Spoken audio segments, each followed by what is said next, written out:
Sir ಇನ್ನು ಈ ಸಿನಿಮಾಗೆ ಡಿಂಪಲ್ ಕ್ವೀನ್ ಅವರ ಆಗಮನ ಸೊ ಹೇಗಾಯಿತು ಅಂತ ನೀವು ಮೊದಲೇ ಅಪ್ರೋಚ್ ಮಾಡಿದ ಅಥವಾ ಸಿನಿಮಾ ಸ್ಟಾರ್ಟ್ ಆದ ನಂತರದಲ್ಲಿ ರಚಿತಾ ಅವ್ರು ಬಂದರೆ ಚೆನ್ನಾಗಿರುತ್ತೆ ಅನ್ನೋ ಕಾರಣಕ್ಕೋಸ್ಕರ ರಚಿತಾ ಅವ್ರು ಬಂದದ್ದು ಹೇಗೆ? ಇಲ್ಲ ಸಿನಿಮಾ ಶುರು ಆದ ನಂತರ ಅವ್ರು ಯಾವತ್ತೂ ಬಂದಿಲ್ಲ. ಅವರು ಬಿಗಿನಿಂಗಿಂದ ನಮ್ಮ ಜೊತೆ ಇದ್ದಾರೆ ರಚಿತಾ ಅವರು. ಆಮೇಲೆ ನಾವು ಕತೆ ಮಾಡಿದಾಗ ಆ ಥರನೇ ಪಾತ್ರ ಬೇಕಿತ್ತು. ಒಬ್ಬರು ಸೀನಿಯರ್ ಆರ್ಟಿಸ್ಟ್ ಕೆಲವು ವಿಷಯ ಹೇಳ್ಬೇಕತ್ತು. ಈಗ ನಾನು ಹೇಳಿದ್ನಲ್ಲ, ಈಗಿನ ಜನ್ರೇಷನ್ಗೆ ಯಾವ ರೀತಿ ಹೇಳಬೇಕು ಅನ್ನೋದು ಒಂದು, ಹೇಳ್ತಿರೋದು ಯಾವ ರೀತಿ, ಇನ್ನೊಂದು ಯಾರು ಹೇಳ್ತಿದ್ದಾರೆ ಅನ್ನೋದು ಎರಡು ಮುಖ್ಯ ಆಗುತ್ತೆ. ಸೊ ಕೆಲವು ವಿಷಯನ ಒಬ್ಬರು ಸೀನಿಯರ್ ಆ್ಯಕ್ಟ್ರೆಸ್ ಹೇಳಿದರೆ ನೀಟಾಗಿ ತಲುಪುತ್ತೆ ಅನ್ನೋದೊಂದಿತ್ತು. ಇನ್ನೊಂದು ಯಂಗ್ ಜನ್ರೇಷನ್ ಮಲಾಯಕ್ ಆಗಿರ್ಬೋದು, ಜಾಯಿದು, they are all very young, she is also young. ಇವರು ನ್ಯೂ ಕಮರ್ಸ್ ಆಗಿರೋದ್ರಿಂದ ಜನ ತುಂಬ ಬೇರೆ ಥರ ನೋಡ್ತಾರೆ. ಸೊ ಹಾಗಾಗಿ ರಚಿತಾ ಅವರೇ ಬೇಕು ಅಂತ ಇತ್ತು. ಸ್ಕ್ರಿಪ್ಟ್ ಬರೆದಾಗಲೂ ಅಷ್ಟೇ ನಾನು ಆ್ಯಕ್ಚುಲಿ ಜಾಯಿದ್ದು ಓಕೆ ಆಗಿ ನೆಕ್ಸ್ಟು ಹೀರೋಯಿನ್ ಅಪ್ರೋಚೇ ರಚಿತಾ ರಾಮ್ ಅವರು. ನಾ ಬೇರೆ ಆಪ್ಷನ್ನೇ ಯೋಚನೆ ಮಾಡಿಲ್ಲ. ಸೀದಾ ಅವ್ರ ಹತ್ರ ಮಾತಾಡಿದ್ವಿ, ಅವ್ರ ಕತೆ ಕೇಳಿ ತುಂಬ ಖುಷಿಯಾದರು.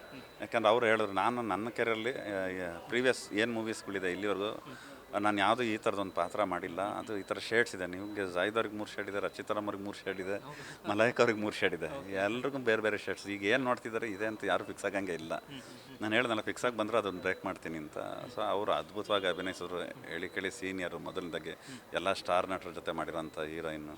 ಈಗ ಬೇರೆ ರಜನಿ ಸರ್ ಅಂತ ಅಂಥ ದೊಡ್ಡ ಮೇರು ನಟರ ಜೊತೆ ಸಿನಿಮಾ ಮಾಡಿರೋಂಥ ನಟಿ ಅವರು. ಸೊ ಅವರಿಗೆ ಅವ್ರ ಎಕ್ಸ್ಪೀರಿಯನ್ಸ್, ಆಮೇಲೆಲ್ಲ ಹಿಂಗೆ ಒಂದೊಂದೇ ಟಕ್ ಅಂತ ಮಾಡ್ಕೊಂಡು ಹೋಗೋರು. ಅವ್ರ ಇನ್ವಾಲ್ವ್ಮೆಂಟು, ಸರ್ ನಾನು ಈ ಥರ ಕಾಸ್ಟ್ಯೂಮ್ ಹಾಕ್ತೀನಿ, ಆಮೇಲೆ ಕೆಲವುದು ಇಷ್ಟೇ ಅಮೌಂಟ್ ಹಾಕ್ತೀನಿ ಅಂದರೆ, ಕೆಲವು ಚೀಪೆಸ್ಟ್ ಲೊಕೇಶನಲ್ಲಿ ಚೀಪೆಸ್ಟ್ ಕ್ಲಾತ್ಸೇ ಯೂಸ್ ಮಾಡ್ತೀನಿ. ಕೆಲವ್ರು ಏನು ಮಾಡ್ತಾರೆ, ಇಲ್ಲ ನಾವು ಇದೇ ಥರ ಹಾಕೋದು ಅಂತಾರೆ. ಅವ್ರು ಹಂಗಿಲ್ವೇ ಇಲ್ಲ, ನಾನು ಇಷ್ಟು ಕಡಿಮೆದೇ ಹಾಕ್ತೀನಿ. ಅಷ್ಟು ಇನ್ವಾಲ್ವ್ಮೆಂಟ್ ಅವ್ರ ಕಡೆಯಿಂದ ಇತ್ತು. ಸೊ ಹಾಗಾಗಿ ಈ ಸಿನಿಮಾದಲ್ಲಿ ಎಲ್ಲ ಕೂಡ ಬಂತು. ಮಲಾಯಕನೂ ಅಷ್ಟೇ ಅದ್ಭುತವಾಗಿ ಅಭಿನಯಿಸಿದ್ದಾರೆ. ರಚಿತಾ ರಾಮ್ ಅವ್ರ ಕೋಆಪ್ರೇಟು ಅದ್ಭುತವಾಗಿತ್ತು. ಜಾಯ್ದು ಬಿಡಿ ನೆಕ್ಸ್ಟ್ ಲೆವೆಲ್, ಯಾಕಂದ್ರೆ ಅವ್ರು ಮಾಡಲೇಬೇಕು, ಮಾಡಿದ್ದೆ ಈ ಸಿನಿಮಾ ಅವ್ರಿಗೋಸ್ಕರ. ಸೊ ಹಾಗಾಗಿ ಎಲ್ಲದನ್ನು ಕೂಡ ಬಂದಿದೆ. ಅದು ನೀವು ನೋಡ್ತಿರೋ ಪೋಸ್ಟರ್ ಆಗಿರ್ಬೋದು, ಗ್ಲಿಮ್ಸ್ ಆಗಿರ್ಬೋದು, ಈಗ ಏನು ಸಾಂಗು, ಇದನ್ನು ಜನ ಅದ್ಭುತವಾಗಿ ಸ್ವೀಕರಿಸಿದ್ದೀರ. ಜಸ್ಟ್ 1 ವೀಕಲ್ಲಿ ನಮ್ಮ ಜನ ಮೋರ್ ದ್ಯಾನ್ 1 ಮಿಲಿಯನ್ ಮಾಡಿದ್ದಾರೆ.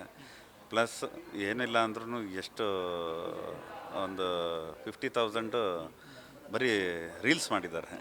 ಅಂದರೆ ಅಷ್ಟು ರೀಲ್ಸ್ ಮಾಡಾಕ್ತಿದ್ದಾರೆ ಎಲ್ಲರೂ. ಅದು ನನಗೆ ತುಂಬ ಖುಷಿ ಕೊಡುತ್ತೆ.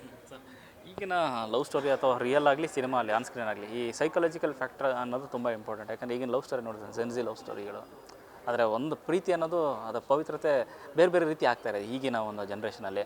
ಸೊ ಅಂಥ ಸಂದರ್ಭದಲ್ಲಿ ಎಷ್ಟೋ ಕೊಲೆಗಳಿಗೂ ಕಾರಣ ಆಗ್ತಾಯಿದೆ, ಎಷ್ಟೋ ಮನಸ್ತಾಪಗಳ ಕಾರಣ, ಹೊಡೆದಾಟಕ್ಕೆ ಕಾರಣ ಆಗಿದೆ, ಜಗಳಕ್ಕೆ ಕಾರಣ ಆಗಿದೆ. ಈ ಥರದ್ದೆಲ್ಲ ಇರುತ್ತೆ ಸರ್. ಈ ಥರದೊಂದು ಪ್ರೀತಿನ ಪ್ಯೂರೆಸ್ಟ್ ಫಾರ್ಮ್ ಪ್ರೀತಿ ಬಗ್ಗೆ ಬರೆಯೋದು ಎಷ್ಟು ಕಷ್ಟ ಇದೆ ಇವತ್ತಿನ ಸಂದರ್ಭದಲ್ಲಿ ಅಂತ. ಇಲ್ಲ, ಸ್ವಲ್ಪ ಟಫ್. ಆಗಿನ ಕಾಲದಲ್ಲಿ ಸ್ವಲ್ಪ ಈಸಿ ಇತ್ತು. ಯಾಕೆಂದರೆ ಅವಾಗ ಆ ಒಂದು ಲವ್ ಅಂತ ತೊಗೊಂಡ್ರೆ ಅದು ಬೇರೆ ಏನು ಅದಕ್ಕೆ ಕನೆಕ್ಟ್ ಆಗಿರ್ತಿರಲಿಲ್ಲ.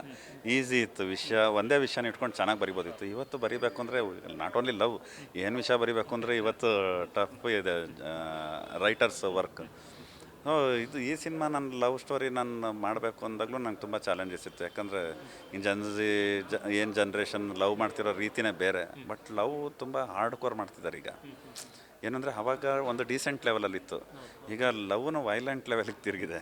ಅಂದರೆ ಆ ಹುಡುಗ ನನಗಿಷ್ಟ ಇಲ್ಲ, ಇಬ್ಬರು ಲವ್ ಮಾಡ್ತಿದ್ರೆ ಅವ್ರು ಅಷ್ಟೇ ಪೊಸೆಸಿವ್. ಆವಾಗಲೂ ಪೊಸೆಸಿವ್ನೆಸ್ ಇತ್ತು, ಈಗಲೂ ಪೊಸೆಸಿವ್ನೆಸ್ ಇದೆ. ಆವಾಗ ತೋರಿಸ್ಕೊಳ್ತಿದ್ದ ರೀತಿ ಬೇರೆ, ಇವಾಗ ಪೊಸೆಸಿವ್ನೆಸ್ ತೋರಿಸ್ಕೊಳ್ಳೋ ರೀತಿ ಬೇರೆ. ಅಂದರೆ ಇವತ್ತು ವೈಲೆಂಟ್ ಲೆವೆಲ್ಲಿಗೆ ಹೋಗಿದ್ದಾರೆ. ಅಷ್ಟು ಸಿನ್ಸಿಯರ್ ಸೀರಿಯಸ್ನೆಸ್ ಲವ್ ಇದೆ. ಆಮೇಲೆ ಅದಕ್ಕೆ ಕಾರಣ ಸಾಕಷ್ಟಿದೆ. ಮೊಬೈಲ್ ಫೋನು, ಇಂಟರ್ನೆಟ್, ಯಾಕಂದರೆ ವರ್ಲ್ಡ್ ಫಿಂಗರ್ ಟಿಪ್ಪಲ್ಲಿದೆ ಇವತ್ತು. ಅವ್ದು ಗೊತ್ತಾಗ್ತಿರಲ್ಲ. ಇವತ್ತು ಎಲ್ಲ ನೋಡ್ತಾರೆ, ಸೆಲೆಬ್ರಿಟೀಸ್ ಹೆಂಗೆ ಡ್ರೆಸ್ ಹಾಕ್ತಾರೆ, ಬೇರೆಯವ್ರು ಹೆಂಗೆ ಡ್ರೆಸ್ ಹಾಕ್ತಾರೆ, ಬೇರೆ ಬೇರೆ ಕಂಟ್ರಿಲಿ ಯಾವ ಥರ ಇದ್ದಾರೆ. ಎಲ್ರಿಗೂ ಆಸೆ ಈ ಥರ ಬದುಕಬೇಕು, ನಾವು ಈ ಥರ ಕಾಸ್ಟ್ಯೂಮ್ ಹಾಕಬೇಕು, ನಾವು ಈ ಥರ ಲವ್ ಮಾಡಬೇಕು.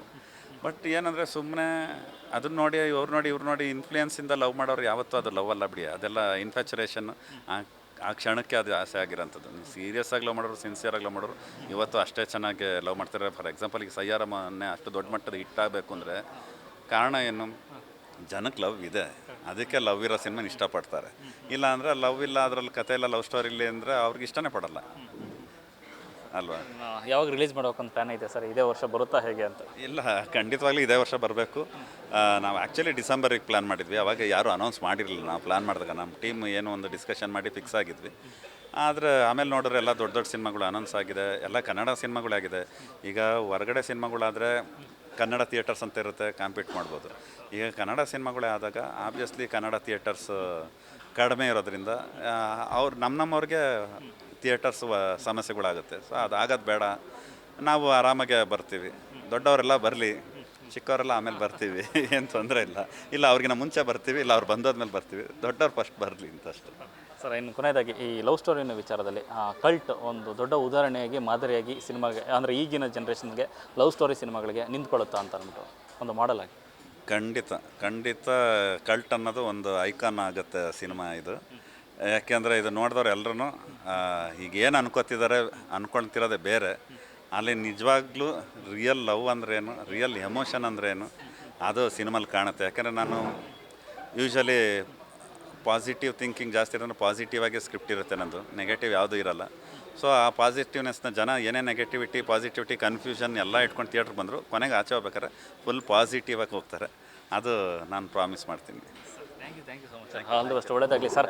ಸಿನಿಮಾದ ಟೈಟ್ಲ್ ತಕ್ಕಂತೆ ಒಂದು ಒಳ್ಳೆ ಅದ್ಭುತವಾದ ಕಲ್ಟ್ ಲವ್ ಸ್ಟೋರಿ ಸಿನಿಮಾ ಆಗಲಿ, ದೊಡ್ಡ ಮಟ್ಟದ ಸಕ್ಸಸ್ ಆಗಲಿ sir. Thank you so much sir. Thank you. Yes, ಇದಿಷ್ಟು ಡೈರೆಕ್ಟರ್ ಆದಂಥ ಅನಿಲ್ ಅವರ ಮತ್ತು ಕ್ಯಾಮ್ರಾ ಪರ್ಸನ್ ಮಂಜು ಜೊತೆ ಲೋಕೇಶ್ ನ್ಯೂಸ್ ಫಸ್ಟ್, ಬೆಂಗಳೂರು.